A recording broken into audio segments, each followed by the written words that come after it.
Welcome to Lift Your Legacy. My name is Jacob Rupp, father, husband, and rabbi. And each week we bring you an inspiring person or message to help you unlock your inner potential and create change that will impact the future. Thank you for listening, and let's get to it.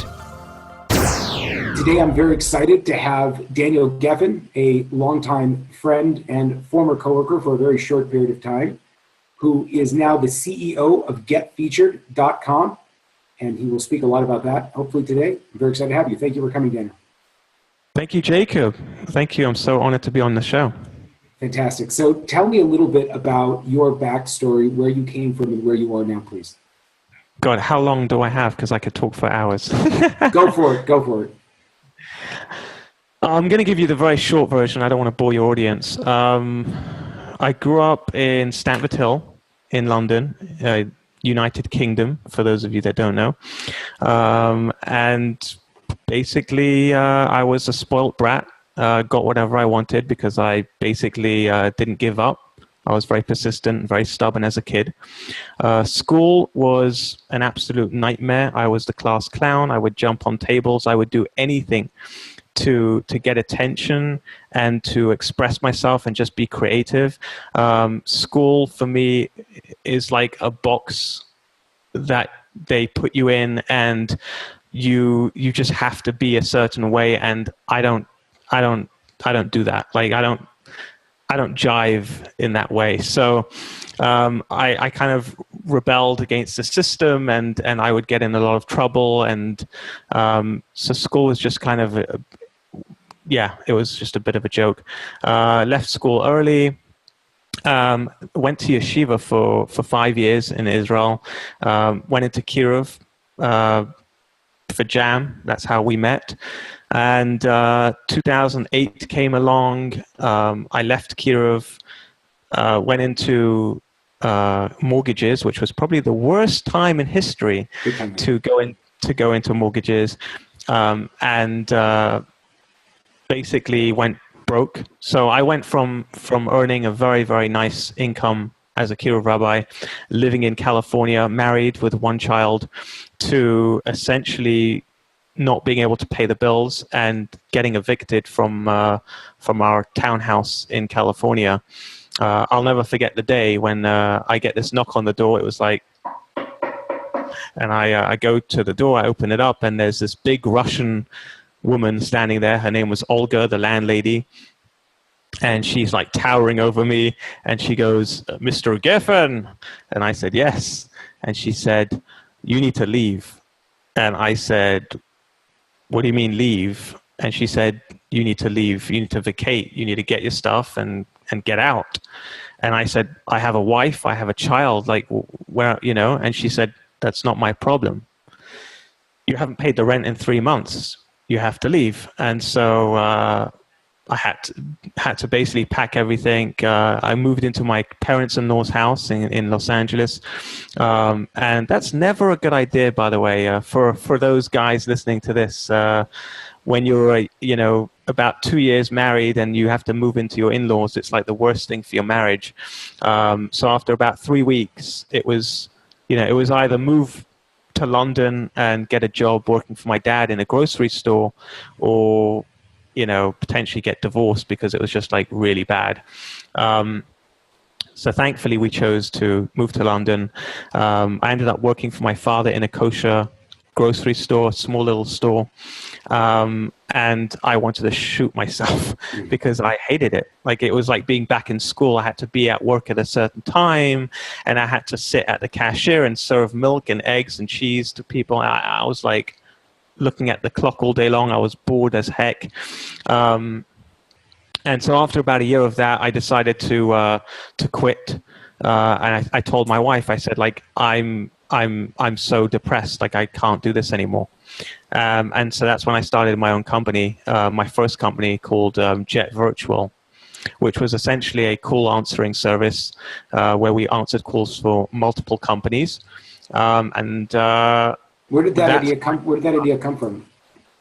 So it actually wasn't my idea. I had lots of I always have loads of ideas. That's something that I don't lack is lots of different ideas. But interestingly enough, this wasn't my idea. I went into there's a place called Work Avenue in London. It's run by Shraga Zaltzman, and it's basically a Jewish charitable organization for people who want to start a business. And I went in there and I gave him all these ideas. I told him, "What do you think of this idea? What do you think of this idea?" And he's like, "Well, nah, that doesn't work. No." And then he said, "But I've got a great idea for you. Why don't you start a telephone answering service?" And I said, "What's that?" And he explained to me that people who basically they don't they want to outsource their calls to a company, and then you answer the calls for them, take messages. And I thought, okay, that sounds like a good idea. And I just started the company and grew it. And today it basically runs by itself. I ended up outsourcing the whole company to my competitors, and ended up running my company out of a hotel lobby for a year, which was a crazy story. You guys can hear about that if you want. But I ended up then moving to Israel. And because I outsourced the whole business, I right now spend about an hour a week on that particular business. So yeah, that was the first company. That's amazing. And now you have a new project that you're very passionate about that you're working on. Mm-hmm. Get Featured. Yeah. Well, first, before Get Featured, I started my podcast show about a year and a half ago. What made you want to do that? Yeah, so that was very interesting. It came out of the blue. I got a phone call from somebody here, a guy called Nachum Kligman, who runs a podcast show called The From Entrepreneur. And he called me up and he said, Daniel, you've got a very interesting story.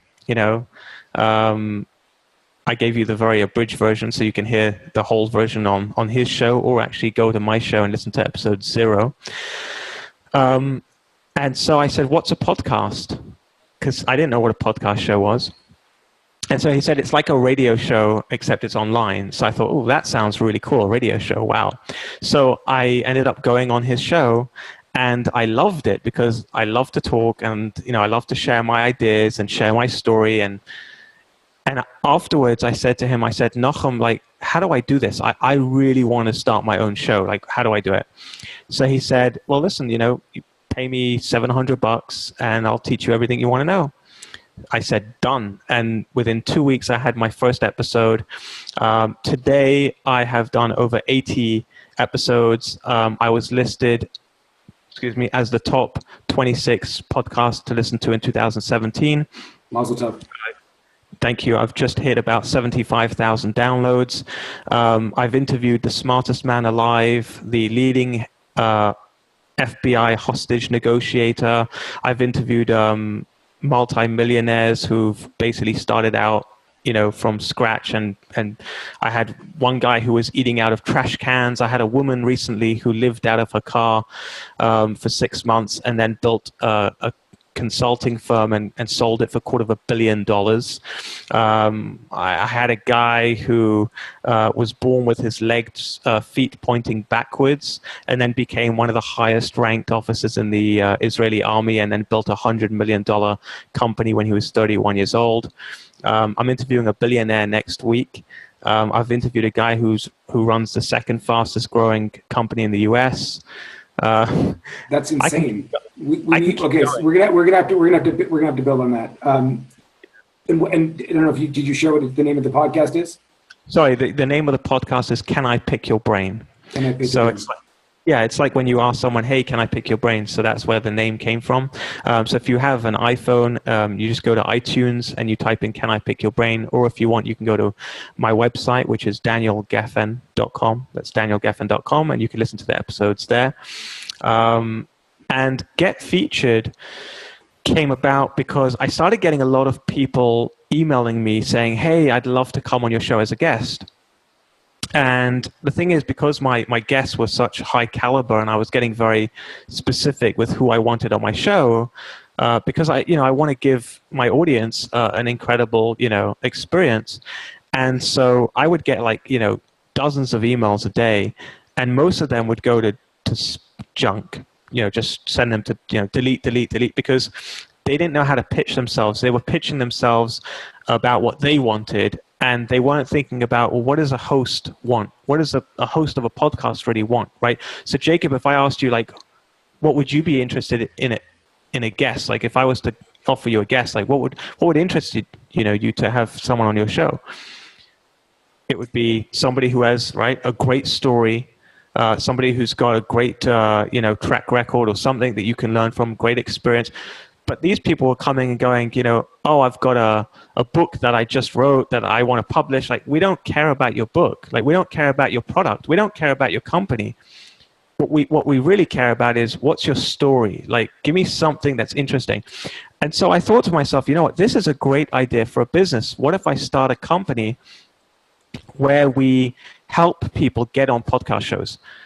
And we take them through a few steps. Number one is we help them to come up with their story, because I believe, Jacob, that everybody has a story. Everybody's got a story to tell, and everybody's got a message that they want to share with the world. And so we help them find their story. We help them to discover what is their message that they want to share with the world. And then thirdly, what's the call to action? Like, what do they want? Like, people go on podcast shows, but what's the ultimate? Like, obviously you want to get the listeners to then follow you, buy from you, become, part of your tribe, part of your following.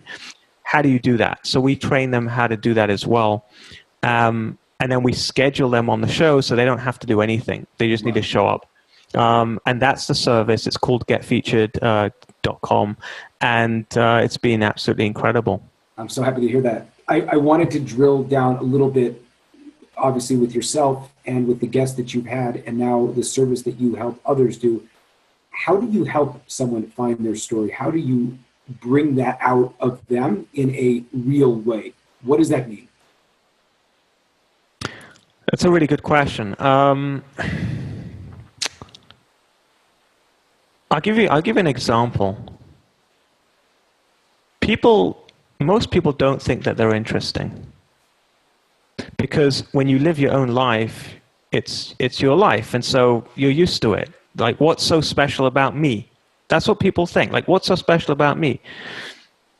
But the truth is that everybody's special. Everybody is extremely special, and there's a lot what you have to offer that you can give to others that you don't realize. And I'll just give you one example in my life that I've only recently discovered. I've interviewed over 80 people.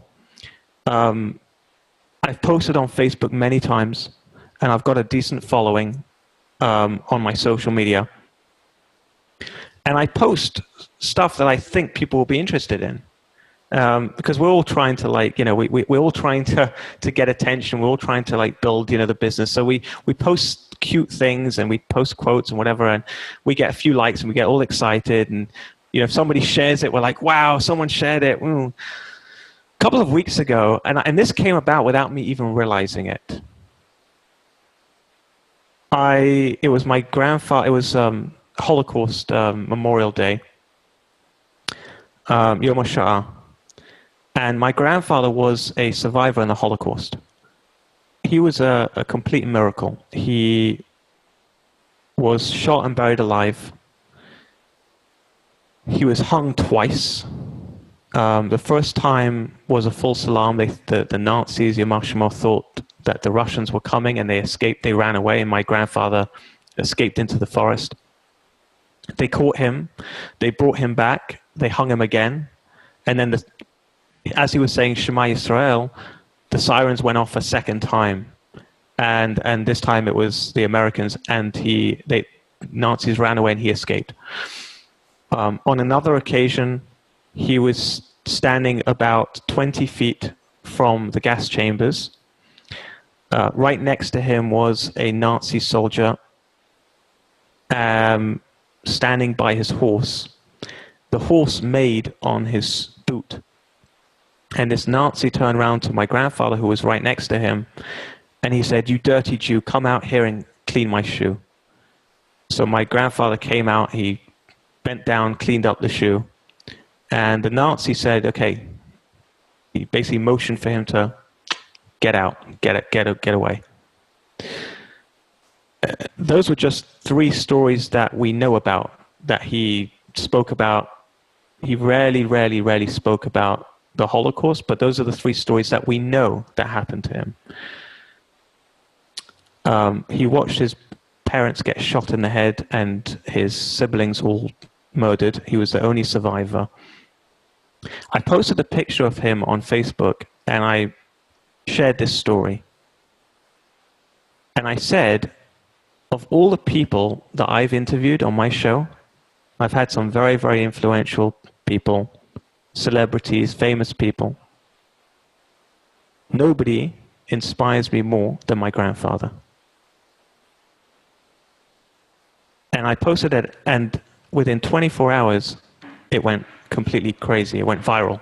Like 700 shares, 5,000 likes, like hundreds and hundreds of comments. I still get comments today.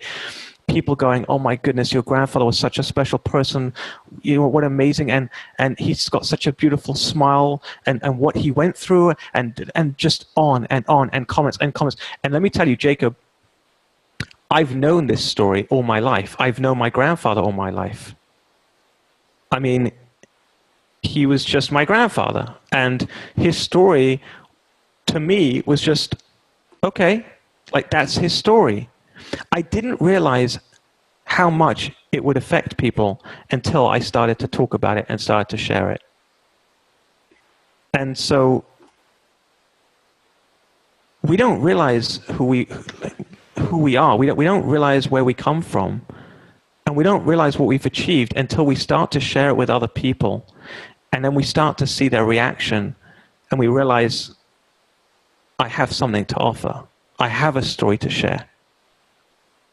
A lot of times, what I mean, that's an unbelievable story, and a lot of times in the process of sharing the challenges that we have gone through in our lives, we struggle with what are people going to think.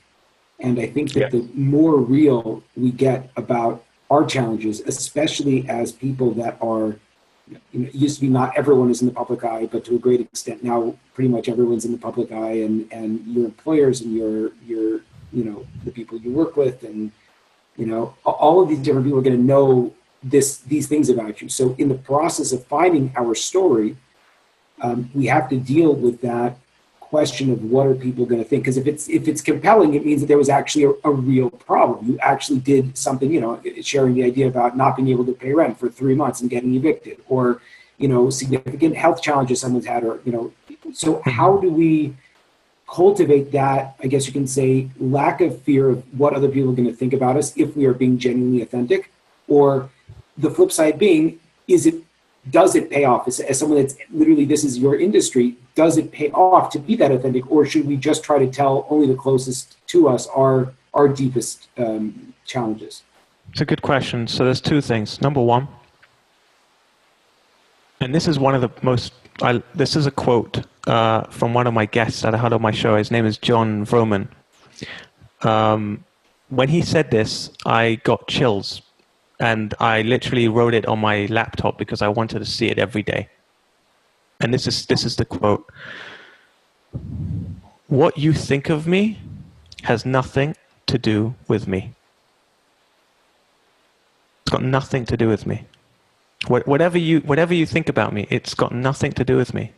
When you realize what that means, when you say that over to yourself and you let it sink in, and you realize how true that is, it's everybody has their own world. They live in their own world, and there could be somebody who's like a mass murderer, and their mother thinks they're the best thing since sliced bread. Like, wow, this guy, he's such a good boy, right? It's got nothing to do with him what she thinks, right?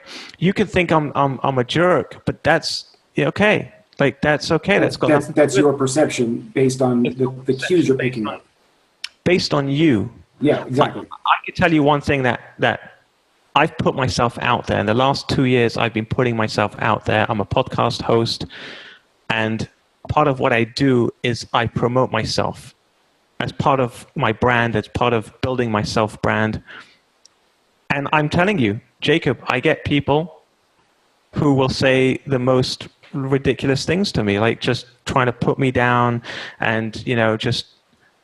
And I honestly have just come to the realization that there are two types of people. There are three types of people. There are the people that will do anything and everything to try and stop you. For whatever reason, it could be they're jealous, it could be that they're insecure, it could be that you make them feel uncomfortable because they feel like they should be doing more. And every time they see you, it's, you know, they feel guilty that they're not doing what you're doing. Or it could just be that they're just having a bad day. Whatever it is, the second group of people are people who don't really care. One way or another, they don't really have an opinion of you, you're just there and whatever. The third group of people are the people who will support you and lift you up and will be there for you and will praise you and will give you all of that, like, wow, you're incredible, I love your stuff, you're inspiring me. The first two groups, just ignore, like it's not worth your energy. Don't spend your energy in those two camps. Focus everything in that third camp. Focus all of your energy in the people that are being inspired by you, the people that are supporting you, the people that are rooting for you. Those are the people. Spend your time with them. Spend your energy with those people. Because I can guarantee you, if you spend your time in the first camp and trying to like fight them, they're just going to suck you. They're energy suckers. So that's number one. That's the first thing. The second thing, in order to answer your second question about, you know, should you be putting yourself out there? Here's a secret for you, okay? People crave authentic, genuine, real people. We crave it. This generation, especially, is craving genuine, real, authentic people. And the reason why is because we live in a world that is filled with fake. We live in a world where people are using filters to cover up what they really look like, okay? We're living in a world where people take selfies from different angles so they can get the perfect angle of themselves. I found out, like, up above, it limits double chins. Awesome. You know, we live in a world where everybody hides behind a computer screen and they type things and we live in a world where people hide behind brands. We live in a world where people will take pictures of themselves with a celebrity or in a Lamborghini or next to a big mansion so that they can, you know, show, oh, look what I've got. We're living in a world of so much fake, and social media and the internet has opened it up for people to just pretend to be somebody else. It's so easy to pretend to be somebody else. But here's the thing. Everybody wants to see the real you. And when you show yourself for who you really are, I guarantee you, people will be running to you. I can guarantee it, because that's what we really want. We think that that's what people want. We think people want to see a big, strong man, a tough fighter. You know, look how much money I make. But it's so not true, because try this, and here's a challenge for you and for your listeners. Try writing about or posting about something that you struggle with, right? Try and find a weakness that you have and post about it. And watch how many people will respond and how many people will relate and how many people will be like, oh my goodness, yeah, I also struggle with that, right? People react to that. When you post, wow, I'm incredible, I've just made $1 million, and I, like, people are like, oh yeah, no. But the minute you say something like, you know, it's so tough waking up in the morning. It's like such a struggle. Oh, I've struggled for so many years. I just want to pull the blanket over my head and just sleep in. It's like suddenly people are like, yes, that's how I feel, right? Just be yourself. So it sounds like this sense of authenticity and this focus on only looking at the group of people that will support you and love you sort of knocks out the initial fears that a person has in terms of how they present themselves to the world.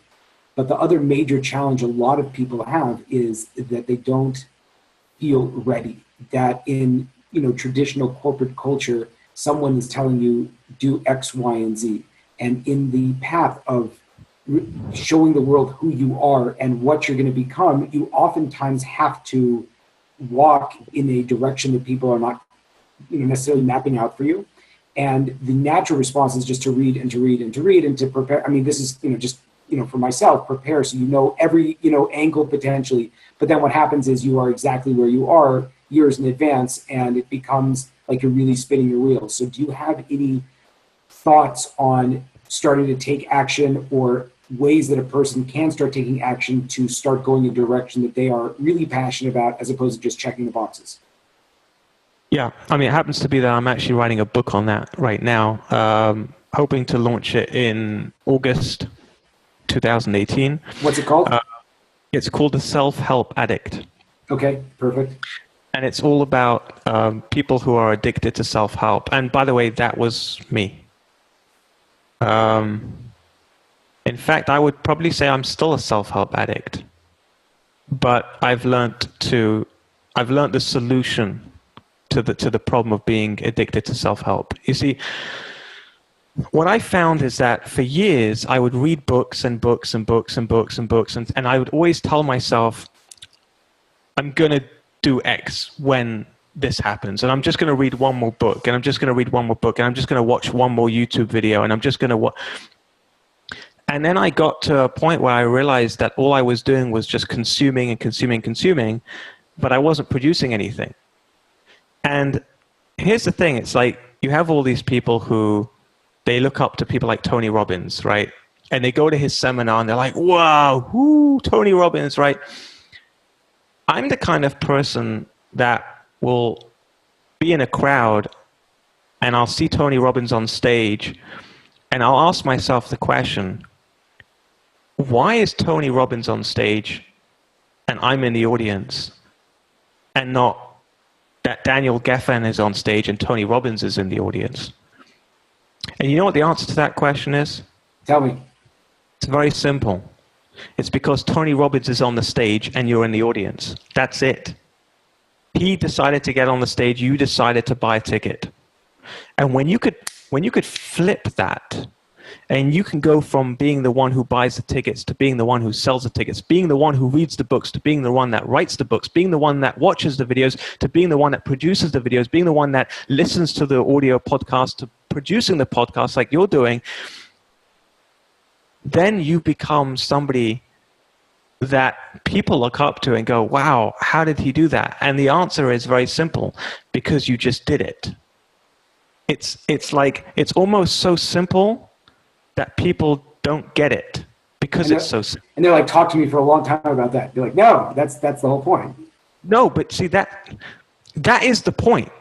Meaning that we talk to ourselves and we talk ourselves and we talk ourselves and we talk ourselves and we talk ourselves and we don't take action. And it's the lack of action that keeps us in that loop of just thinking about it and talking about it and thinking about it and talking about it. And usually when we think about something for too long, we usually think ourselves out of it. And when we talk about something, we usually talk ourselves out of it. When we take action, it's too late. We've already started. We've already taken action. You're recording this episode right now. You started this podcast show. It's too late. You started taking action. You started producing. You're in there now. There's no talking your way out of it. You're in there. You've taken the action. And so when I have an idea for something that I really believe in and I think it's a good idea, I will take action immediately. I will not think about it for too long. I will not talk about it for too long, because if I do, I know I will talk myself out of it, and I don't want to do that. I'm sorry, go ahead. Yeah. No, I'm just saying, so the key is, if you're going to read a book. I love reading. But make a decision that for every chapter that you're going to read, take some action. don't read another chapter in the book until you took a solid piece of action and that you took something, because otherwise all we're doing is we're just collecting. And that's all we do. And at the end of the day, the end of your life, do you want to be somebody who has just collected tons of knowledge, or do you want to be somebody who has collected and then internalized it and took action and then shared it? You know, we have a limited amount of space, right? Of attention, of energy, and there's only so much that you can receive before it just kind of like just seeps into the subconscious and into your, and you need the only way to internalize that and to become that and to live whatever it is that you're inspired by, the only way to embody that is to become that, is to take action, is to be that. Do you know what I'm saying? 100%. And one of the themes that I really want, the more people I talk to, the more this gets reinforced. But in the process of taking action, there is that fear of failure. And what I've heard so far is that anyone that's gotten anywhere, and I'm sure you will back me up on this or not, perhaps, is that the failure is part of the journey, and that the faster you fail and the faster you start making all of these big stupid mistakes, that's like the main part of it. And it's just a block to push through as opposed to something to avoid. Yeah, let me talk to you about fear for a second, because there were two fears that I've had pretty much all my life, so much so that I would say that they were phobias. I had phobias of two things. One is spiders. I did too. And two is injections, right? You call it an injection, right, in America? Right? Shots, like getting a shot. Shots, yeah. Yeah. Those are the two. Petrified. I mean, literally petrified. So just to kind of draw the picture, before I would go to bed at night, I would switch on the lights, and I would have to look in every corner of the room to make sure that there was no spiders in the room. Okay. When I got married, that became an issue, because when my wife would discover a spider and she'd say, there's a spider, and I'd go, there's a spider. She'd be like, you're the man, like, you need to take care of this. Like, my father, oh my God, don't talk to me about your father, please, okay? Your father, I'm not your father, that whole thing. Like, she's like, but I thought you're a real man. Real men are supposed to protect their wives. And so I remember that first time when I'm like, okay, Daniel, you need to be a man. You need to protect your wife. You need it, right? So I'd get like this very long broom, like really long, really long broom, as long as I could find. And then I'd kind of like look away, and I'd kind of like try and hit it without looking at it, like. Don't make eye contact. And then eventually I got to a point where I basically said to myself, I'm going to do it before I have enough time to think about what I'm doing. And so I just took a shoe, and I ran up to the wall. I ran up to this spider without even thinking about it, without even trying to, and I just smashed it. I smashed that spider. And do you know what it feels like when you overcome a fear that's so great that you've lived with all your life, and you finally conquer that fear? It's incredible. And then now you're looking for the spiders. You're ready for them. Now look, there's one. Bare hand. There's one in the room. There's one right over here. I have no problem with him. He's completely fine. I can sit in this room. I'm okay. He's okay. No problem. If I really want to, I could take a tissue and I could grab it, put it in the trash. Now, it's incredible, because I really had a serious fear. The same thing with shots. When I would get a shot as a kid, I would scream, I would kick, I would run out the room. They would have to hold me down. And then one day I just said to myself, do you know what? This is not going to kill me. The pain is going to last maybe 10 seconds. If I can count down from 10 and just imagine that no matter what happens, after 10 seconds, it's gone. I can go through anything for 10 seconds. 10 seconds, I can go through anything. It's not going to kill me. And I did it. I just closed my eyes. I counted down from 10, and I let the pain just come, and I accepted the pain. And eventually it just became a normal thing. Like, okay, it's painful. I don't like getting it. I don't like getting injections. I don't like getting shots. But if it happens, and it's okay. And I feel like it's exactly the same thing with any fear you have. If you have a fear of public speaking, for example, some people are literally petrified of the idea of standing up. What's the worst that can happen? You get up and you make a complete fool out of yourself. Okay. Nothing's going to happen. No, you're not going to die, right? You just get up and you go and do it. Just do it. And here's a little test I like to give challenges to people to like really get them to take action. Because again, I'm all about taking action. One of the most awkward places on planet Earth is a little place called the elevator, right? Everybody gets into the elevator and suddenly you're like all awkward. It becomes all awkward. Everybody starts looking around, like looking at their phone, quickly. Suddenly I'm really busy, oh, the ceiling looks really nice today on the elevator, anything but having to like talk to or make eye contact with the other people in the elevator. So I had a guy on my show called Daniel Gefen who told me about this elevator experiment that he does to break his awkwardness. He would walk into an elevator and there would be people in the elevator and he would say, "Wow, I'm so sorry I'm late to the meeting." And of course, people would start to laugh. It would be a little bit, he'd lighten up the mood.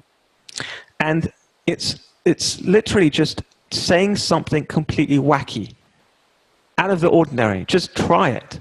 You just walk into an elevator and just be like, "Oh, I'm so sorry I'm late to the meeting." Like, it's crazy. It's stupid. But it breaks that tension. It breaks that kind of like that awkwardness. And if the more that you break out of your comfort zone, the more you feel more comfortable doing it. Amazing. Thank you. This was awesome. Can you please tell everyone where they can find you, follow you? Okay. So first of all, it's at danielgefen.com. Go to danielgefen.com and you can check out all my episodes. Can I Pick Your Brain is my podcast show. If you go to iTunes, you can type it in, Can I Pick Your Brain? You can follow me on Facebook, which if you type in Daniel Gefen in the search, you'll find me. I'm the cheesy guy with a cheesy grin in front of the microphone. On Instagram, it's I Pick Brains. Or if you want, you can email me, which is daniel@getfeatured.com. That's daniel@getfeatured.com. And in fact, I'm going to give you one last challenge, okay, for you guys watching this or listening to this. If you feel shy or you don't like to reach out to people you don't know, here's a little challenge. Send me an email. Okay, I want you to send me an email, and in the subject line, I want you to write challenge. Okay, just write the word challenge so I know it's the challenge that I set. And in the actual email, I just want you to say hi and who you are. Let me know who you are, and I'll respond to you. So just again, another way to just get out of your comfort zone. Just reach out to me, say hi, and let's continue the conversation. Amazing. Thank you so much. This is tremendous. Thank you, Jacob, for having me on the show. There you have it, folks, another inspiring episode. If you enjoyed this, I ask you to please share this with your friends and to like us over on Rabbi Rupp through Facebook or on YouTube. And the more that we're able to get these important messages out, the more that we can really make an impact in the world. So I encourage you, please, to stay tuned. We have a ton of amazing speakers coming up, and also to tell your friends about it. Thank you very much.